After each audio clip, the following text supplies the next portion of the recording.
የኢትዮጵያን ኢኮኖሚ መቀየር የግድ ነው።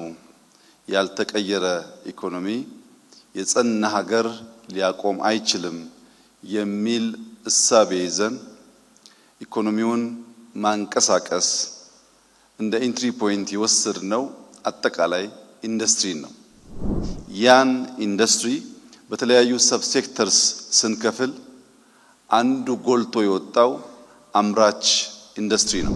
በኢትዮጵያ ውስጥ በርካታ ማሽኖች መገጣጠም ማምረት የሚያስችል አቅም እየጎለበተ ሲመጣ ለአመታት እስከ $1 ቢሊዮን ገደማ ለኢምፖርት ስናወጣ የነበረውን የስንዴ ምርት በሀገር ውስጥ ለማምረት አስችሎናል። ዘንድሮ 400,000 ገደማ ቶን ቡና ለውጭ ሀገር ገበያ ውለን በኢትዮጵያ ታሪክ ለመጀመሪያ ጊዜ $2 ቢሊዮን ገደማ ገቢ አግኝተናል። በሁለተኛነት በምሰሶነት የወሰድነው ማይኒንግ ነው። ማይኒንግ በጥቅሉ ኢንዱስትሪ ውስጥ የሚያርፍ ቢሆንም እንደ አንድ ምሰሶ አምራች ኢንዱስትሪው ድልድይ ሆኖ ሽግግር ያረጋግጥለታል የሚል እምነት ነበር።